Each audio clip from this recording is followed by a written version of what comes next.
Hello again. I'm Jack, this is my dad, and we'd like to welcome you back again to the Popcorn Cathedral, where a great movie can be a religious experience. This will be part 4 in our series, which began with, Why Won't Indy Convert? This time we need to dig deeper into the roots of the Electrical Ark concept, where it came from, how it developed, and why so many people were attracted to it, including Phil Kaufman and George Lucas. We're going to lead you on quite a merry chase here, but we promise it'll be worth it in the end. Oh, and by the way, if you haven't seen episode 2 in this series, the one called Indiana Jones and the Ark from Outer Space, let me encourage you to go back and get that one under your belt. It's kind of a prerequisite to understanding this episode. There's a quick link in the description box.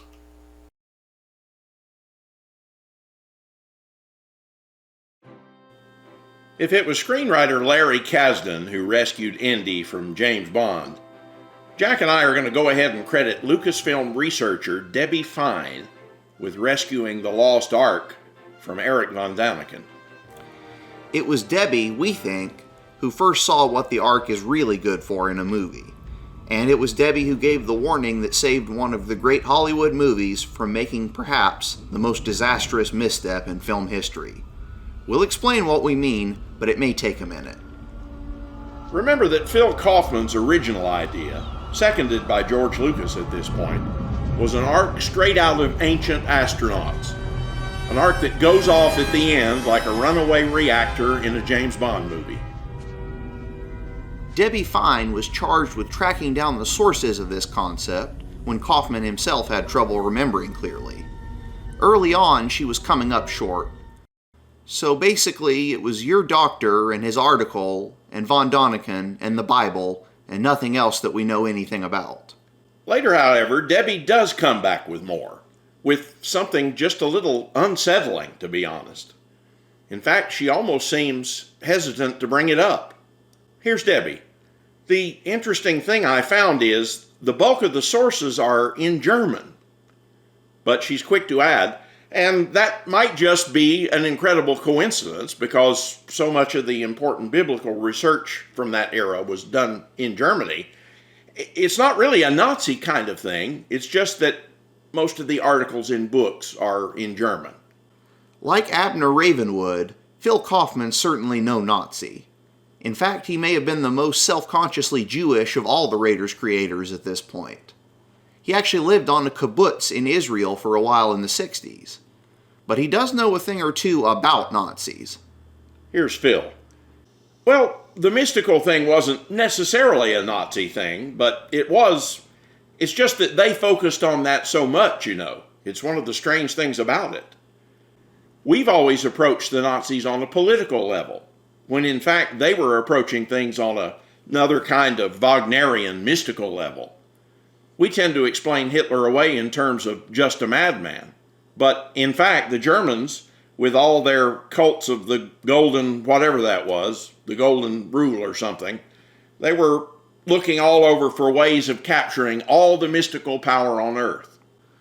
Alas for humanity, the Germans weren't looking for a cult of the golden rule in the 1930s.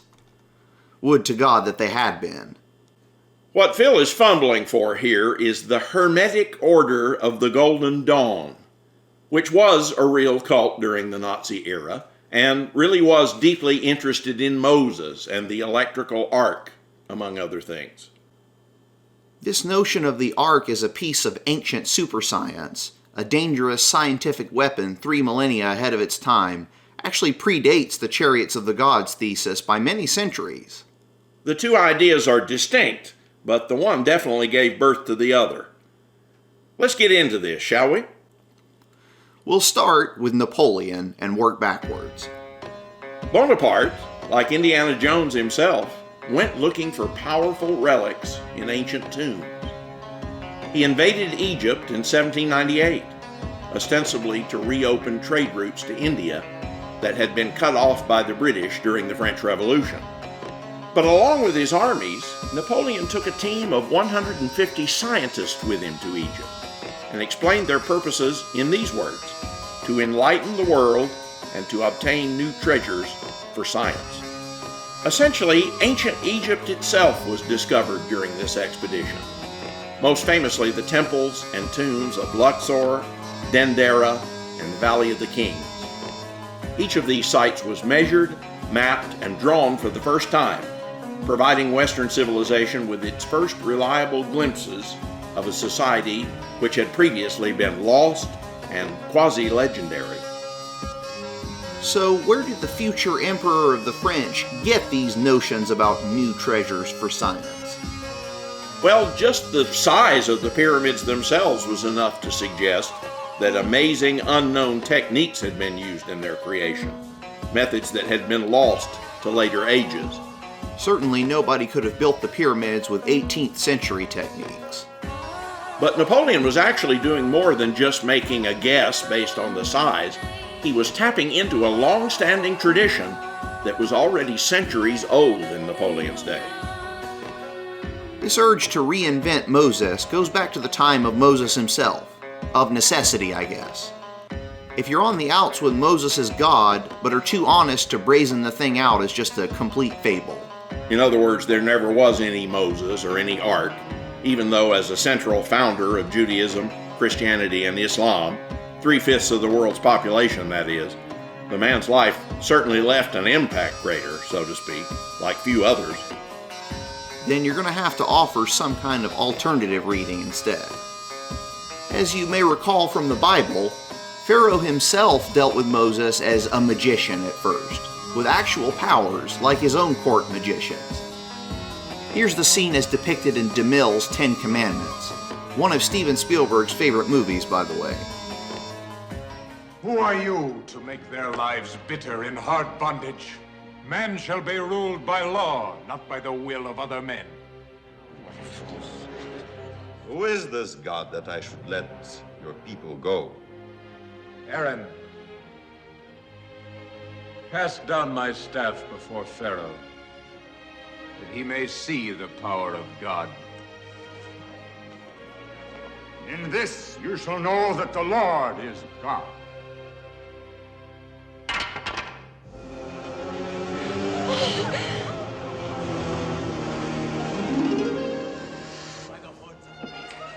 Mother! Mother! He turned his staff into a cobra.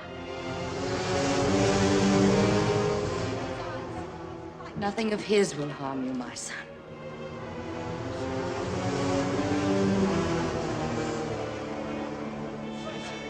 The power of your God is a cheap magician's trick. Janus.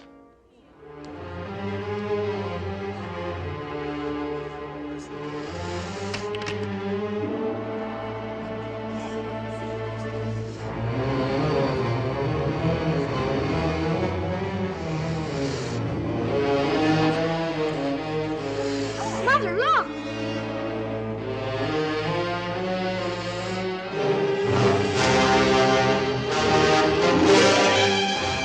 Janus, do you see? Moses' serpent swallows up the others.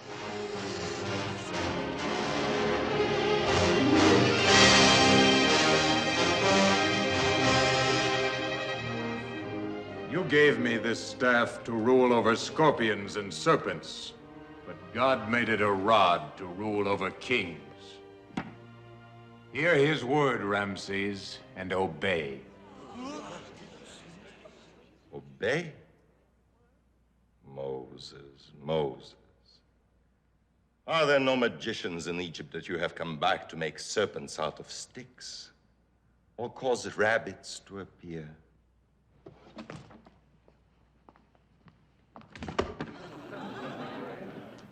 Other alternative explanations started turning up in the centuries to follow.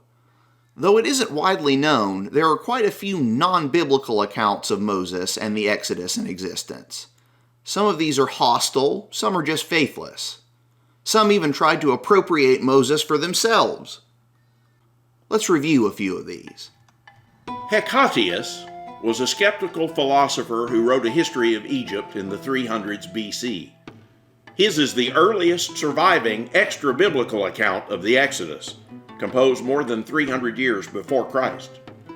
In Hecataeus' version, a plague was ravaging Egypt, and the Egyptians interpreted it as divine punishment for tolerating the presence of so many foreigners and the introduction of alien rites and customs. Consequently, the foreigners were expelled. Some of them, under the leadership of Cadmos and Danaos, colonized Greece, while others, under the leadership of Moses, colonized Palestine. So in this version, Moses didn't say, "Let my people go." Pharaoh told Moses, as we'd say around here, "Yuns will have to get." After Hecatius came Strabo. Strabo was a Greek geographer who lived about the same time as Julius Caesar.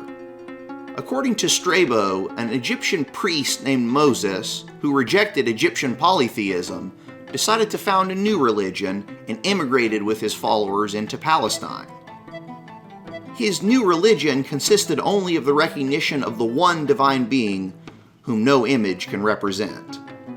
The only way to approach this God is to live in virtue and justice.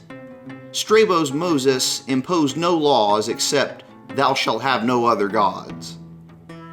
Later on, the Hebrews deviated from the purity of his doctrine and developed superstitious rules such as dietary prohibitions and the requirement that males be circumcised. Moses, in other words, was reinvented here as an enlightened ethical philosopher. Next up was Philo. Philo is where things start to get really interesting. Philo was an Egyptian Jew who also lived during the lifetime of Christ. His testimony is very valuable because he was an expert in 3 distinct brands of first century wisdom: Jewish, Greek, and ancient Egyptian. The book of Exodus tells us only that Moses became, quote, "very great in the land of Egypt, in the sight of Pharaoh's servants, and in the sight of the people." But there's a fascinating verse in the New Testament that tells us more. In Acts chapter 7, during the sermon he preaches just prior to his martyrdom, St. Stephen says, quote, "Pharaoh's daughter adopted him and brought him up as her own son. And Moses was instructed in all the wisdom of the Egyptians, and he was mighty in his words and deeds." Stephen is including a piece of Jewish tradition here. It's not actually in the Torah. And Philo gets his ideas from the same source. As an adopted son of the royal family, Moses was seen as a successor to the throne to begin with. As such, Philo says that Moses was initiated into, quote, "the symbolic philosophy of the ancient Egyptians," which would have included the same principles used by Pharaoh's magicians.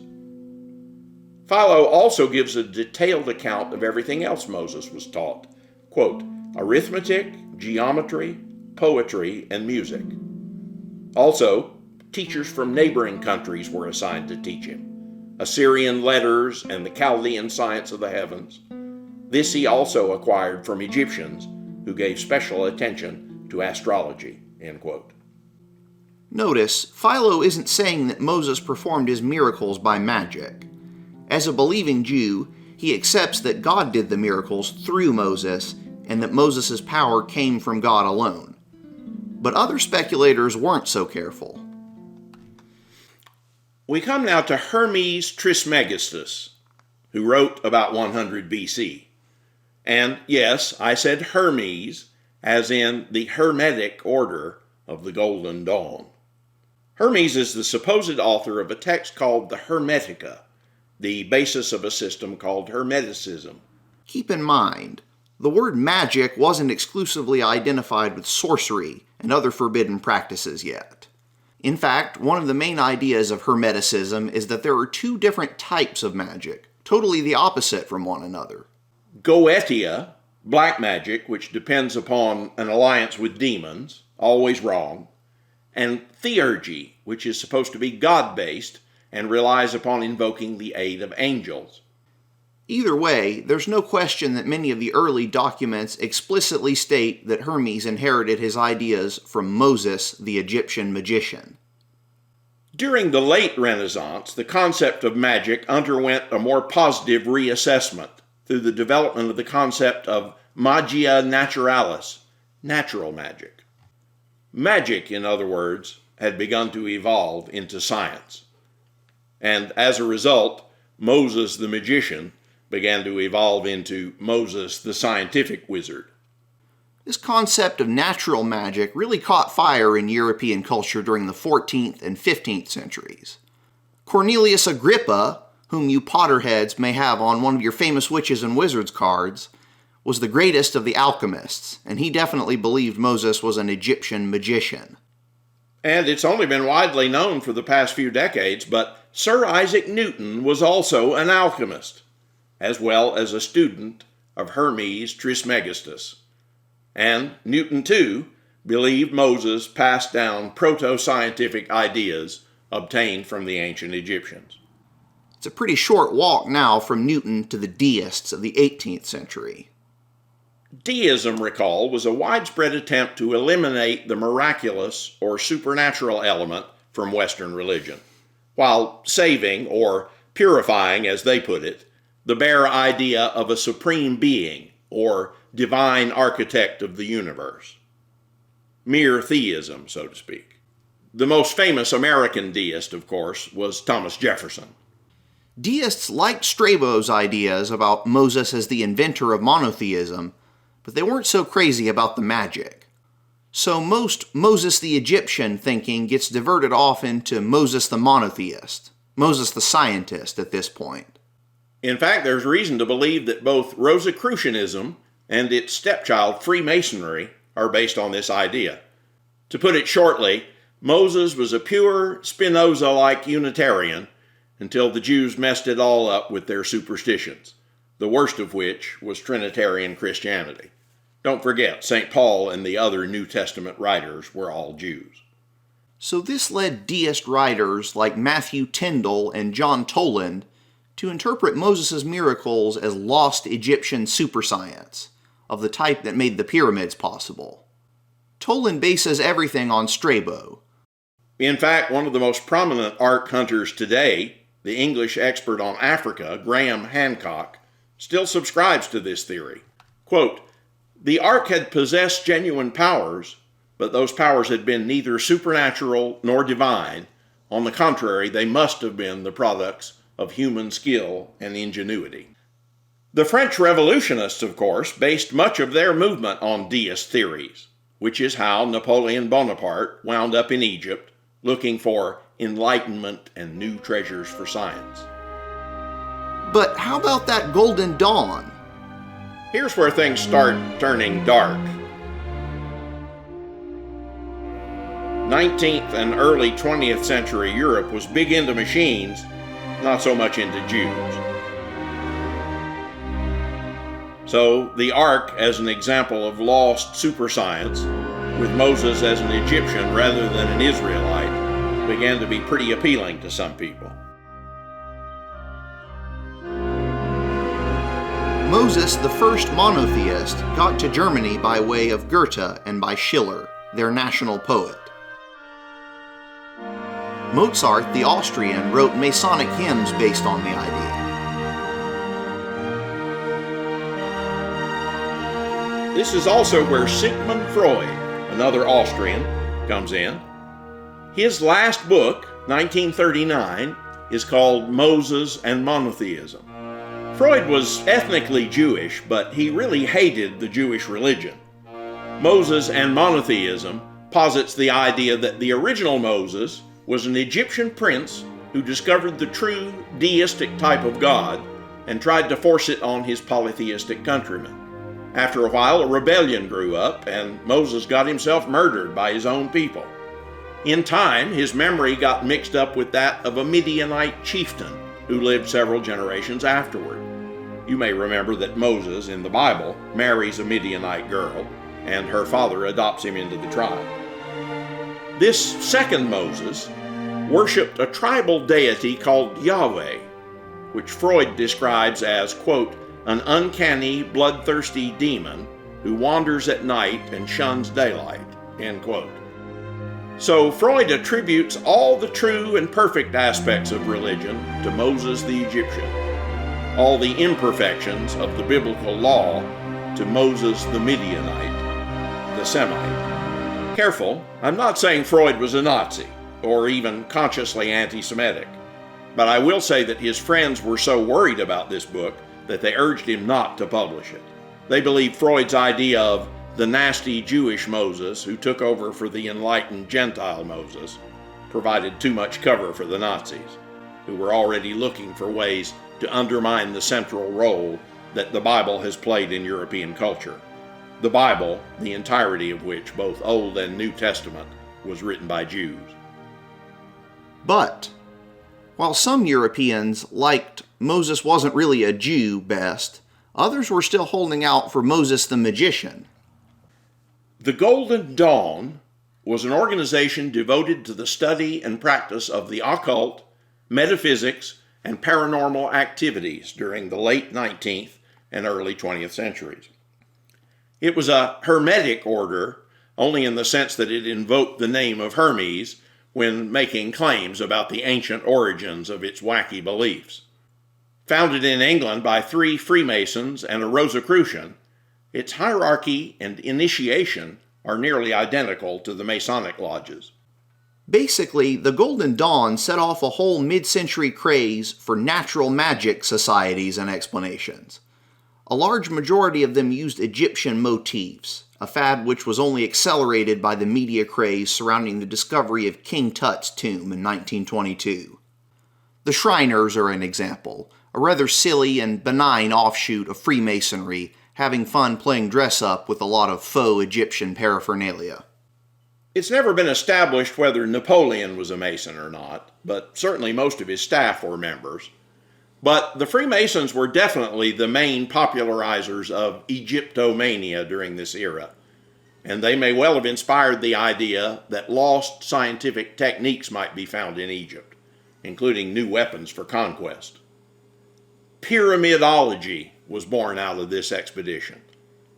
People my age may remember pyramid power, another of the big unexplained fads of the 1970s. Although no one knows anything for sure about the origin or purpose of the true pyramid, many believe they can tap its supposed powers. Belief in pyramid power has generated a multi-million-dollar industry. Pyramid models are thought to be able to perform a variety of miracles, from enhancing sexual potency to mummifying meat and sharpening razor blades. Others see in the dimensions of the Great Pyramid a detailed forecast of humanity's future. Which is pretty much the cultural context in which Phil Kaufman found the Lost Ark and brought it to George Lucas. A popular new twist on religion and archaeology. A funky 70s way to freshen up those great old Mummy's Tomb, Hero with the Pith Helmet movies of yesteryear. And certainly good enough to supply what was, at the time, a mere MacGuffin for a James Bond-inspired action spectacle. But all of this got much darker, I'm afraid, before Eric von Däniken was through with it. And Debbie Fine, as it turns out, was not wrong to sense something ominous in its almost exclusively German roots. Danger, Will Robinson! Danger! No, Will Robinson! Danger! But I'm afraid we're out of time for today, and in the true spirit of the old movie serials, we're going to have to leave you with a cliffhanger at this point. We'll pick up this thread in our next installment. Till then, we want to thank you for watching, and won't you please consider subscribing to our channel, giving us a thumbs up for this one, and perhaps leaving a comment in the com boxes. And we'll see you next time in the Popcorn Cathedral.